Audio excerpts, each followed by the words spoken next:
What's up, Tide fans? Welcome back into Tide Talk Live. Cannot wait to dive into the second scrimmage of the spring that took place on Saturday down in Tuscaloosa inside Bryant-Denny Stadium. But before we do that, you know the drill. Make sure you subscribe to the channel. Make sure you hit that bell notification. And make sure that you give this video a huge thumbs up. And then jump in the comment section and let us know your thoughts on the scrimmage and just really in general what's been going on this spring in Tuscaloosa with the football team.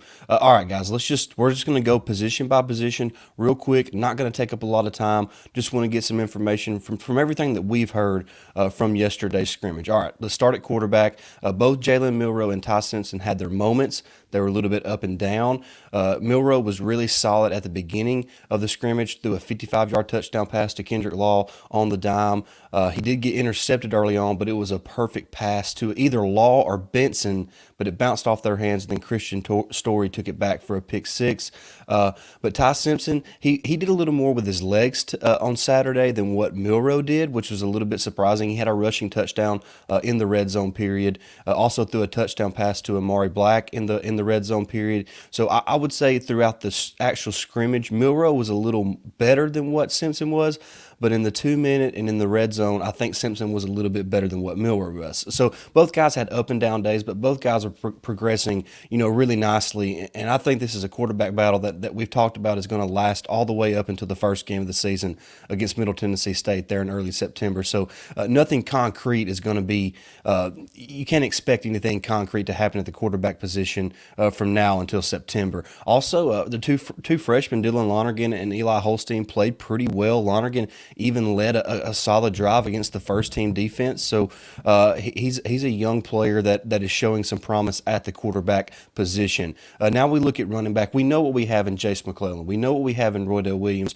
But I believe that Jam Miller and Justice Haynes are showing to be more than capable backs for this Alabama offense. Haynes does not look like a freshman. He runs hard. He runs through tackles. He makes guys miss with his cutbacks. He is just a phenomenal player to be such a young freshman. Really just practicing for about 14 or 15 times now at the college level. He is really standing out. Made a couple good runs on Saturday. Miller had a really long run late in the one of the periods. So both those guys are really solid players who I think are going to help this Alabama offense really kind of take the next step in the running game in 2023. In the wide receiver room, really nothing has changed there. The four main guys are Benson, Bond, Brooks, and Burton. But a guy to watch out for is Kendrick Law. He had a really nice scrimmage. He's really coming along, and I think he's a guy that nobody's really talking about. But the receiver room is it is what it is at this point. We kind of know what we have with all those guys. And at the tight end room, Danny Lewis is a guy who is really turning heads for the coaching staff. He's getting the most snaps with the first team, him and C.J. Dupree. And then a guy like Amari Black is starting to make some plays and starting to show his athleticism on the field. So those are the three tight ends that I think are going to be the most impactful for the Alabama team in 2023. On the offensive line, the same five: Elijah Pritchett at left tackle, Darian Dalcourt at left guard, Seth McLaughlin at center, Tyler Booker at right guard, and J.C. Latham at right tackle. They did sprinkle in some T.J. Ferguson, Caden Proctor got some snaps. So there's a lot. There's probably six or seven guys that are vying for the 5 starting spots. But right now, I would say the starting 5 is the same as it was last week. Just there's a lot that can happen along the offensive line because it's such a developmental position that you never know where a guy like Caden Proctor or T.J. Ferguson is going to be once the season rolls around in September. So that's obviously a position group that we're going to continue to follow from here on until September. So that's going to be really interesting to see how that kind of unfolds when the season starts against Middle Tennessee State. Looking at the defensive side of the ball now, defensive line, kind of like the receiver room. We know what we have. We have a deep rotation. Jaheim Otis, Tim Smith, Justin Aboybe, Jamarian Latham, Jamil Burrows. By the way, Burrows had 2 sacks in the scrimmage. He was really kind of wreaking havoc against that second-team offensive line. So he had a really good day. James Smith, the freshman, he's playing really well for a young player. Damon Payne's a guy who doesn't get talked about enough. But there's really about 7 or 8 guys that you're going to see along that defensive line get significant snaps in 2023. And maybe we don't have that star player there yet. but there's a lot of good quality depth, guys that we know that are good football players along that defensive line. At outside linebacker, with Chris Braswell and Dallas Turner out, you're getting to see a lot of young guys. Keanu Coke got a ton of reps with the first team. So did Q Robinson, and both those guys played pretty well. Robinson had a couple tackles for loss. You've seen guys like Jeremiah Alexander get some snaps, Quay Rusall. So you don't really know a lot. What you have in Chris Braswell and Dallas Turner, but we're starting to build some depth behind those guys, which is going to be critical when the season starts. And you got to remember that Keon Keeley and Jan Pierre are two freshmen that could come in and make an impact on the edge as well. But on the inside linebacker, it was Trez Marshall and Jahad Campbell with Deontay Lawson still out. Trez looks the part. He looks like a guy who's going to be a solid player for Alabama.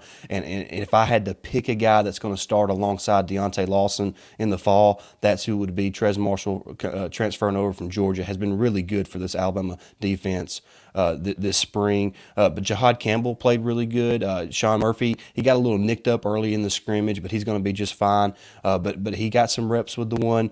Kendrick Blackshire, you can tell that he's really thinned down a lot, and he's a little bit more athletic. Still not sure he's going to be able to make a lot of plays on the perimeter for Alabama from the linebacker position, but really quality depth at the inside linebacker spot. But I think in the end it's going to be Trez Marshall and Deontay Lawson there when the season starts.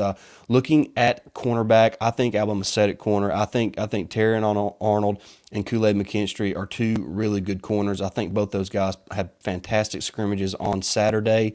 But looking at the rest of the secondary, I cannot go any further without talking about Caleb Downs. And I feel like I talk about Caleb Downs on every single episode of Tide Talk Live. But Caleb Downs is just different. He is already, and this is not just talk, he is already one of the best players on Alabama's team. There's no question about it. He had a phenomenal scrimmage on Saturday. He was all over the place. He's a great tackler. He covers well. He plays the ball when it's in the air. He is just playing on a different level. It was still Earl Little Jr. playing the star position. Malachi Moore at safety. Malachi did get a few reps at star as well. Jacquez Robinson is a guy who kind of stood out. He had a pick six late in the scrimmage as well. So there's the back end. Coach Saban mentioned this in his comments after the scrimmage, how the secondary, they're trying to figure out, who their top guys are. Because Devontae Smith, not that one. He's a safety who hasn't played in the spring. He's dealing with an injury right now, so he's a guy who could be vying for a spot as well. So they're really just trying to figure out what they need to do in the back end of the defense. But there are a lot of young players who are really turning some heads in Tuscaloosa in the back end. But most notably Caleb Downs, who, like I mentioned, is really probably already one of the best players on Alabama's team. So there's a lot to be excited about this team. By the way, Will Rockard hit a 55-yard field goal in the scrimmage, hit several others throughout the scrimmage. James Burnett had several nice punts in the scrimmage. So special teams is going to be just fine. We know what we have with both Burnett and Rockard, two of the best specialists in the SEC. So a lot to look forward to. Next Saturday is A-Day, so I know fans are excited to kind of see what the team looks like there.